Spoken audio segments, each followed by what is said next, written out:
Hey guys, LevelCap here. Today we're going to be doing a weapon review on the LSAT light machine gun in Battlefield 4. Now you might be thinking, okay, another machine gun review. What's so special about the LSAT? Kind of a low rate of fire, not crazy high damage, only a 100 round magazine. There's some machine guns that have 200 round magazines.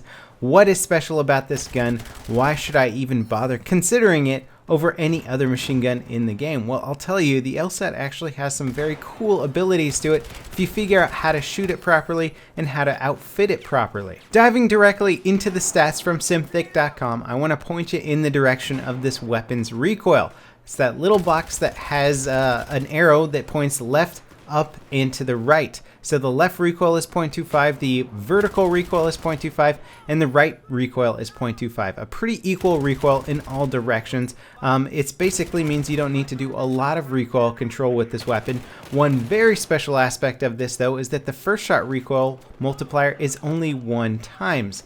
Now what's so magical about a 1 times recoil multiplier? Well, it means that your first shot is not going to recoil any more than your successive shots.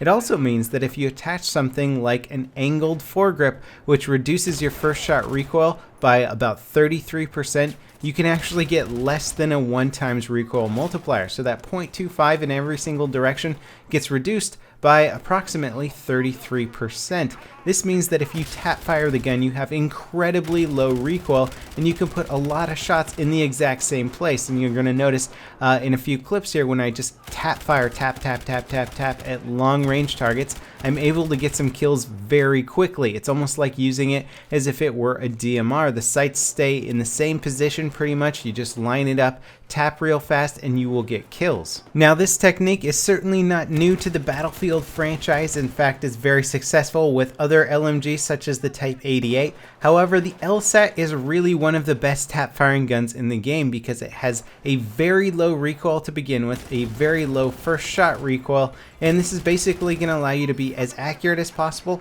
It also has a pretty darn fast bullet velocity of 620 meters per second, meaning it's going to be great for hitting long range targets and moving targets. So if you want a gun for the support class that can down people at long range really effectively, it's not going to be great for close quarters, but for long range it's going to be amazing, then you might want to consider running with the LSAT. You're going to surprise a lot of people, and it's something that I've been killed by a lot, especially at long range, and just been kind of blown away. Like, really? The LSAT? That's what this guy's taking me out with at these really long distances? This is just something I wouldn't expect from a really good player. I'd expect them to be using the 240 Bravo or the AWS or somebody who's really tryharding.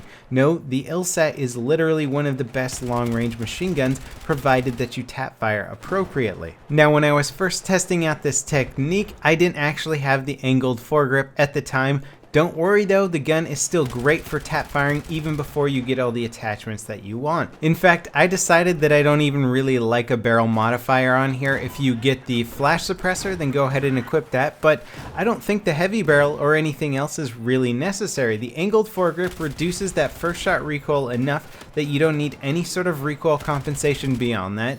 And you may as well just use something like a flash suppressor. You don't need the heavy barrel for increased accuracy. The tap fire accuracy is really enough to deal with long range threats. As far as optics go, I'm not even using my preferred optic. I haven't gotten it unlocked yet for the LSAT, but it could certainly be used with something slightly higher magnification. You could definitely try out a 3.4 times optic, or you could run the 2 times flip up optic on here and get a little bit more accuracy for hitting those long range targets while tap firing. It's a fun gun to use, especially when you figure out the technique, because you're going to be dropping a lot of people with the LSAT and probably confusing a lot of people, just as I was confused early on when I kept getting killed by the LSAT over and over and over again. I was like, what the heck is going on? Why do I keep getting long range killed by this fairly crappy machine gun? You know, I took one kind of quick look at the stats and was like, I don't understand why this gun is so good. And then when you figure out how to read it for tap firing purposes, you realize, oh my god, this is one of the best tap firing guns in the game. Now, as far as damage model goes, this is a fairly standard 25 max, 18 minimum. For long range encounters, you're going to be hitting 5 to 6 times, depending on how many times you hit them in the head. If you do manage to score a couple headshots there, you can definitely get that number down significantly. The 100-round magazine is certainly great for dealing with multiple long-range threats, and I think you'll surprise a lot of squads when you're able to take down 3, even 4 of their members from really long range. Usually you consider long-range machine gun threats to be not so threatening. You have enough time to get behind cover, or you can try and be a little bit more risky and run between longer areas of open ground. But with the accuracy of the Tapfire LSAT, you're really going to be surprising a lot of people when you take them down before they can even make it behind their intended cover. Now, one cool thing about this gun is it's certainly flexible with the attachments, especially if you are going to be tap firing.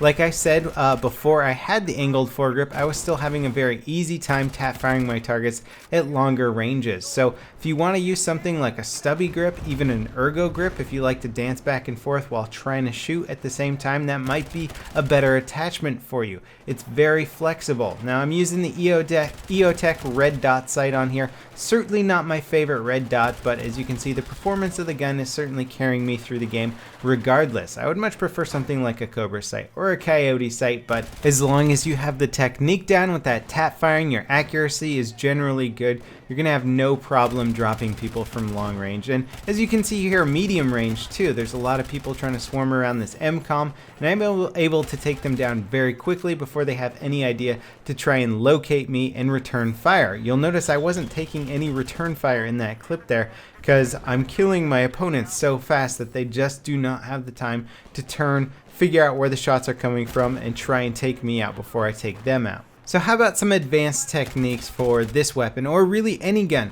The laser sight is a great tool provided you turn it on and turn it off in the right situations. This is something that I'm starting to work on a little bit more, although not too much in this video.